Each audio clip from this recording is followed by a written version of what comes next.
Hello everyone, my name is Jason, and today we're delving into another tragic case. In many instances, addiction isn't a life sentence.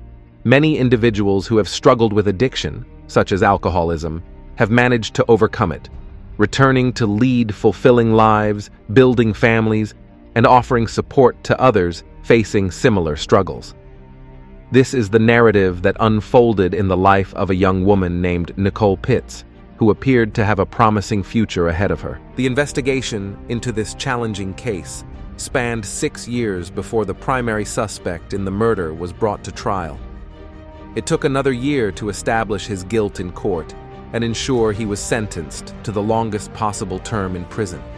At first glance, this crime appeared meticulously planned, and the perpetrator for many years lived under the illusion of impunity, believing he would never face justice. However, it was the accumulation of small details gathered over years of investigation that ultimately pieced together the puzzle. Let's rewind to the beginning and unravel the complex story. Who was Nikole Pitts? Nikole was born in King County, Washington on February 26, 1973. She was the only child of her parents, whose marriage ended while she was still in school. Growing up, Nikole was an active and sociable child, involved in sports and admired for her charm. She had a wide circle of friends and enjoyed spending summers at Lake Sammamish, east of Seattle. After graduating from high school, Nikole attended Western Washington College, where she studied public relations. Despite her academic pursuits, she remained active in sports and secured a job as a fitness instructor at a local sports club. Alongside her career, she pursued higher education in management and later secured a position at a prominent mobile communications company. Externally, Nikole was always cheerful, sociable, and willing to lend a helping hand. However, few knew of the pain and turmoil she concealed beneath her facade of well-being. As a teenager, Nikole grappled with the trauma of her parents' divorce, which led her down a destructive path of rebellion and alcohol abuse. This addiction plagued her for several years, taking a toll on her physical and mental health. At that time, Nikole's mother, Gail, worked as a stewardess and was frequently absent from home due to her demanding work schedule. Consequently, she did not notice early on that something was amiss with her only daughter. Nikole lived with her elderly grandmother, who also didn't immediately recognize that her granddaughter was regularly consuming alcohol. By the time the truth emerged, alcohol addiction had already caused irreparable damage. To address the issue, Nikole's mother, Gail, whom she had always been close to despite their circumstances, took action. Gail not only arranged therapy for her daughter, but also accompanied her to Alcoholics Anonymous, AA meetings, providing support to help Nikole confront and overcome her cravings for alcohol. By then, Gail had remarried, and her new partner, Rod, was supportive and caring. He treated Nikole like his own daughter and had faith in her ability to overcome her addiction. Nikole approached therapy with dedication, attending every session without fail, and managed to conquer her addiction relatively quickly. However, as mentioned, alcohol had already taken a toll on Nikole's health. She developed severe pancreas problems, necessitating surgery. Furthermore, the consequences of alcohol abuse at a young age impacted her reproductive health, rendering her unable to conceive children. In the mid-90s, after Nikole successfully overcame her addiction and embraced a sober lifestyle, she crossed paths with her future spouse. His name was David. At the time, Nikole had recently secured a job at a sports club, where David was a regular visitor. A tall, handsome young man who meticulously maintained his physique, David took notice of Nikole's coaching prowess and found himself drawn to her. Despite being 4 years younger than Nikole, their age difference didn't deter them. Soon, a romantic bond blossomed between them, lasting nearly 8 years. In the mid-90s, after Nikole successfully conquered her addiction and embraced a sober lifestyle, she crossed paths with her future spouse. His name was David. At that time, Nikole had just secured a position at a sports club, where David was a regular visitor. David, a tall and handsome young man who meticulously maintained himself, never missed a workout. He was immediately drawn to Nikole and she, in turn, noticed his admiration. Despite David being 4 years younger than Nikole, their age difference didn't deter them. Soon, a romantic relationship blossomed between them, enduring for almost 8 years. It wasn't until 2002 that the couple decided to tie the knot. Opting for a beautiful yet modest wedding ceremony in Hawaii, they invited only their closest loved ones to share in their joy. Following the festivities, the newlyweds settled in the serene town of Linwood, Washington, where they purchased their own home and began building their life together. Nikole, known for her sociable nature and friendly demeanor, quickly formed bonds with the neighbors and cultivated a warm rapport with everyone she met. Her affection for animals was evident, as she cared for several dogs, pouring her unspent maternal love into her furry companions. According to neighbors, David and Nikole epitomized the image of a perfect married couple. They were practically inseparable, often seen strolling together with their dogs, radiating happiness. Nikole's culinary skills were another source of delight in their household. She excelled in the kitchen, delighting David with delicious home-cooked meals and impressing guests with her culinary creations whenever they visited. In 2006, just a few days before her 33rd birthday, Nikole's life took a mysterious turn. On that fateful day, she inexplicably vanished, failing to attend the AA Society meeting where she typically served as a guiding light for the group. This unprecedented absence raised concerns among her fellow members, who speculated that after nearly 9 years of sobriety, Nikole may have experienced a relapse. Adding to the worry, Nikole also failed to show up for work, alarming her colleagues. As evening fell, Gail, Nikole's mother, who had been unable to reach her daughter all day, a rare occurrence, sounded the alarm. David, Nikole's husband, was equally perplexed by her absence. He revealed to Gail that they had argued the previous day, leading him to assume Nikole was still upset with him when she didn't answer his calls. Despite these concerns, David hesitated to initiate a search immediately, waiting until the evening to reach out to Nikole. However, when Nikole didn't return home and her phone remained unanswered, the family's anxiety intensified. Their attempts to report her disappearance to the police were met with initial reluctance, as Nikole was an adult, and only a single day had elapsed since she vanished. It wasn't until the evening of the second day, with Nikole still missing and her phone unreachable, that the police initiated a search. Starting from Nikole and David's home, the last place she was seen, investigators found no signs of foul play or any indication of abduction. Curiously, Nikole's personal vehicle was also missing, suggesting the possibility that she had chosen to leave voluntarily. This led to speculation that perhaps Nikole, following a heated argument with her husband, had decided to leave or teach him a lesson, prompting her sudden disappearance. The second version, proposed by Nikole's friends from her alcohol addiction support group, offered a different perspective. They speculated that after years of abstinence and sobriety, Nikole may have reached a breaking point. Supporting this hypothesis was the revelation that Nikole had been prescribed strong painkillers for a back injury, and she had been exceeding her prescribed dosage. It's possible that, in her struggle with pain, Nikole turned to alcohol, perhaps escalating from her medication. The third version presented the most harrowing possibility of all, that Nikole's prolonged absence was due to her no longer being alive. Despite this grim prospect, her family refused to accept it and clung to hope. Without waiting for the police to complete their procedures, Nikole's mother and stepfather took matters into their own hands, initiating a search themselves. They reached out to the community through social media, urging anyone with information to come forward.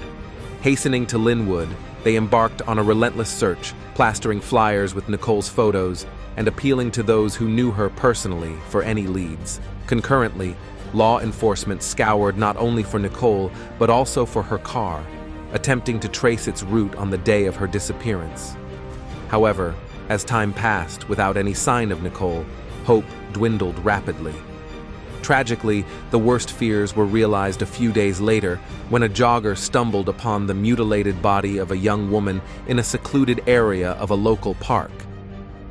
The discovery was promptly reported to the authorities, who arrived at the scene to find the victim's body devoid of clothing, bearing signs of brutal violence. Based on the extent of injuries, including bruises and abrasions, it was evident that the victim had endured a vicious assault before succumbing to asphyxiation, strangled by bare hands.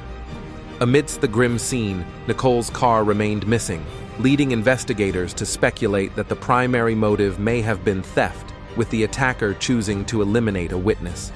Given the circumstances, the police immediately suspected that the body belonged to Nikole Pitts, who had vanished days earlier, sparking a citywide search. However, formal identification awaited confirmation by her grieving family.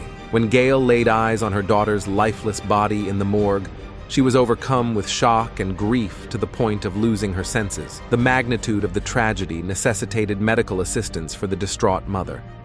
Similarly, Gail's husband, Rod, was engulfed by sorrow, though his reaction struck some as peculiar. Despite the profound loss, David, Nikole's widowed spouse, displayed emotions that some perceived as artificial. However, amidst the chaos of mourning, such nuances went largely unnoticed, as each individual coped with the tragedy in their own unique way. Meanwhile, as the search for Nikole's vehicle unfolded, law enforcement maintained their belief that the car was the primary target of the assailant. Thus, efforts focused on scouring the vehicle for clues that could lead to the perpetrator. Information regarding the missing car was disseminated through media channels, urging anyone with sightings to report immediately to the hotline. Several weeks later, the unassuming gray Volkswagen Polo was discovered in a city outskirts parking lot by an alert guard, unaware of its involvement in the murder case. Promptly seized by authorities, the car underwent meticulous examination and analysis in hopes of uncovering crucial evidence. However, investigators were met with disappointment as their search yielded no traces of blood, struggle, or signs of forced abduction. Despite the presence of fingerprints and DNA traces, attributed to both Nikole and her husband, David, who occasionally utilized the vehicle, investigators refrained from returning the car. Their intuition suggested that pertinent evidence lay concealed within the vehicle, awaiting discovery beneath the surface. With the brutal manner of Nikole's demise established as an undeniable fact, the motive behind the heinous crime remained shrouded in mystery. The theory of car theft as a motive seemed increasingly implausible, as the abandoned vehicle was discovered promptly on the opposite side of the city, devoid of any signs of struggle. Similarly, the notion of a sexually motivated attack was debunked by forensic findings, which indicated no sexual activity in the days leading up to the crime, whether consensual or coerced. Yet, the perplexing detail remained: why was Nikole found unclothed? Another line of inquiry suggested a deeply personal motive or intense animosity harbored by the perpetrator towards the victim. Supporting this hypothesis were the extensive injuries inflicted upon Nikole, suggestive of a frenzied assault. However, despite her amiable nature and propensity to assist others, Nikole seemingly had no enemies or adversaries. This challenging case appeared poised to remain unresolved as nearly a year passed without any breakthroughs or leads emerging in the investigation. The identity of the individual who drove and abandoned the car in the desolate parking lot remained a mystery, compounded by the lack of witnesses and surveillance footage in the vicinity. Curiously, observations indicated that the driver was considerably taller and bulkier than Nikole, as evidenced by the adjusted position of the driver's seat. As it transpired, the police harbored suspicions regarding David from the outset, yet lacked concrete evidence to substantiate their doubts. They refrained from employing intimidation tactics to compel the perpetrator into hiding, instead opting to diligently collect evidence over the years to ensure that justice was served. Despite David's belief that he had orchestrated the perfect crime, numerous peculiarities surrounding the case demanded thorough investigation and scrutiny. Each anomaly had to be meticulously examined to uncover the truth. Let's begin with the surveillance footage captured at the gas station, where someone used Nikole's card. While the footage depicted a man resembling David, his identity remained obscured due to the presence of a headdress and dark glasses. Though inconclusive, this recording was nonetheless included in the case file for further examination.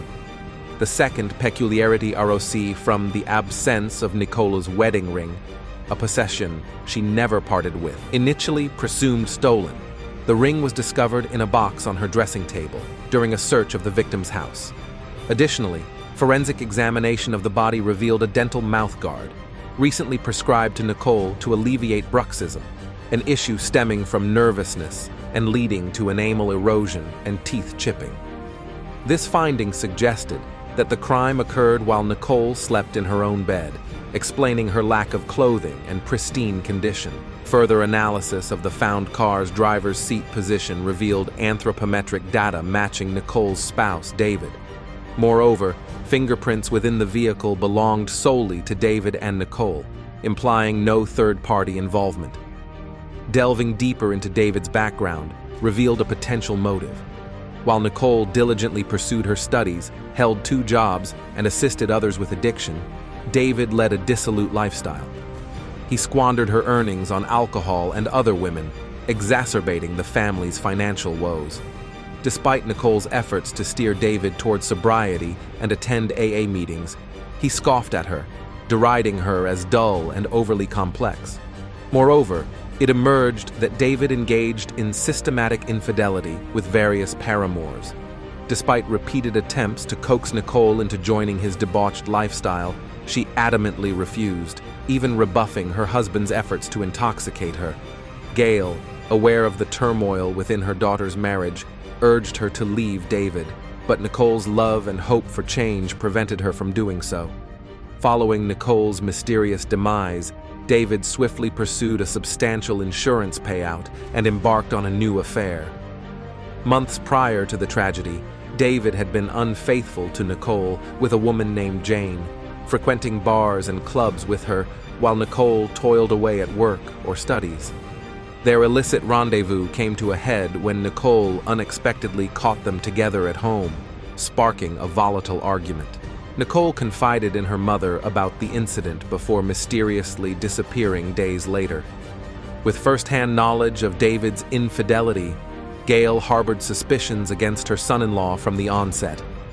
Despite Gail's reservations, the police deemed the evidence insufficient to apprehend David, leading to the case's classification and the cessation of updates for the family. Over time, hope dwindled that justice would prevail. Even after David's windfall from Nikole's insurance payout, suspicions lingered, with Gail speculating that Jane might have been involved. However, lacking evidence, Jane was only called upon as a witness. David's trial in September 2013 saw him vehemently deny any involvement, initially relying on claims of circumstantial evidence and portraying himself as a victim.